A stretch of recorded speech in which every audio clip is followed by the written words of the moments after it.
Hello everyone! Welcome sa ating little channel.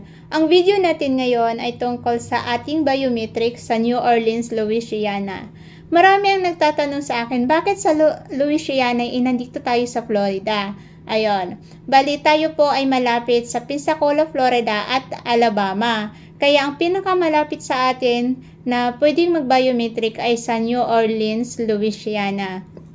Ayon, bali natanggap natin ang ating biometric notice noong August 6 at ang ating biometric ay noong August 16.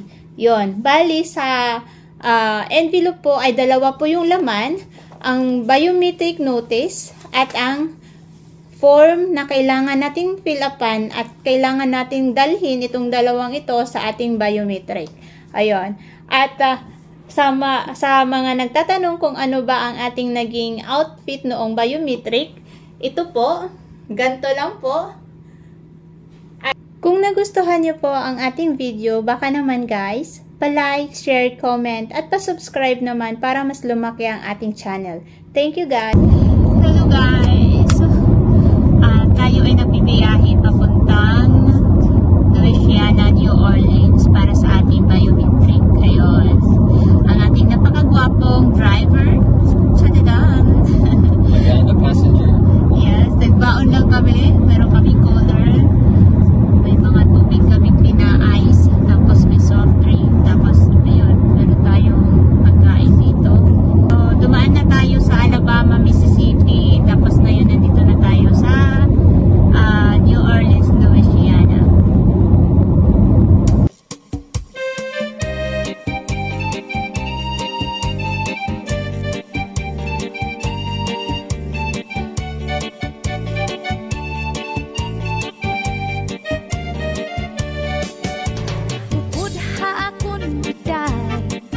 Habaybay magpahayahay, mamari kong magsinapya ay maglanat-lanatay.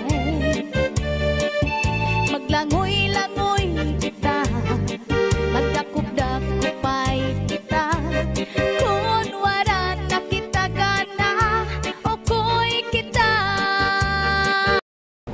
Medyo nahirapan kami kumuha ng parking lot dito sa malapit sa immigration, kaya nagbayad kami. Bali 9 hours, $15 ang bayad. So dito kami nag-park. Diba? Tadaan! Nakatapos lang natin mag-biometric.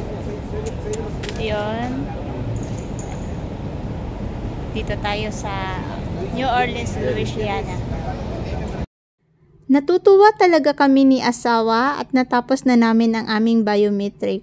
Pero guys, ako po ay kinakabahan sa aking biometric kasi ito yung first time na kakausap ako ng isang English woman or Englishman na hindi ko kasama si asawa at wala nang magta-translate ng akong mga sinasabi kung sakali hindi ako maintindihan. Pero yung kaba ko pala ay hindi naman talaga dapat kasi napakabait po nila at talagang papakinggan kanila hanggang sa maintindihan kanila. Bali pagdating namin ng New Orleans ay naghanap lang po kami ng parking lot na malapit sa immigration.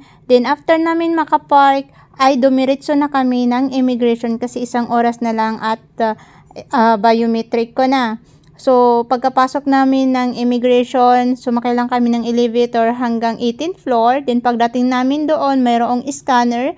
At kung kasama natin ang ating partner, ay kailangan lang po niyang ilagay lahat ng mga laman ng kanyang bulsa, ang kanyang belt, at ang ating bag, relo kung may dalang relo, at kailangan yung i-scan. So, kailangan kung mag-i-scan tayo ay walang laman ang ating buong katawan, kundi damit lang at sapatos. Din pagkapasok po natin ay meron lang waiting area para sa mga kasama natin at ako naman ay dumiretso sa pagpila doon sa counter. Bali, ang hiningi lang po sa atin ay ang ating biometric notice at ang form na pinilapan natin. Then, after niyang matatakan ng ating form, tayo ay pinapila naman doon sa biometric. Then, nung tayo po ay tinawag, ay napakadali lang po ng ginawa sa atin.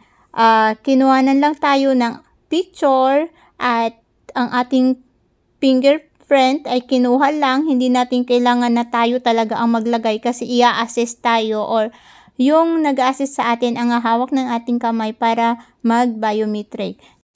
Lagi nating tandaan guys, bawal na bawal pong kumuha ng picture sa loob ng immigration. At kahit ang immigration ay nasa 18th floor, pagbaba natin ng 2nd floor, bawal pa rin po doon magkuha ng pictures.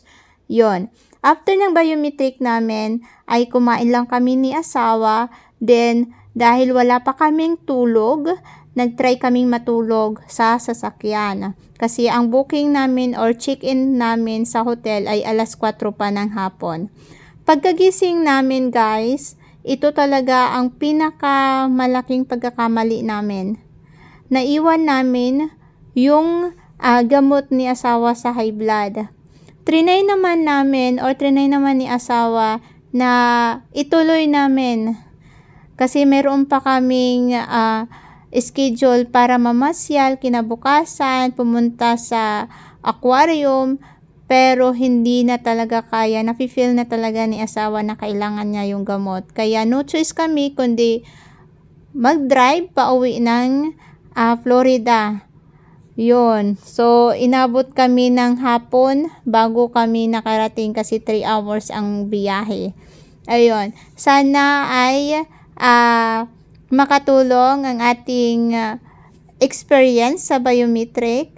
At thank you guys sa panonood at sana naman po ay pa-like, share, comment at pa-subscribe naman para mas lumaki-laki ang ating channel.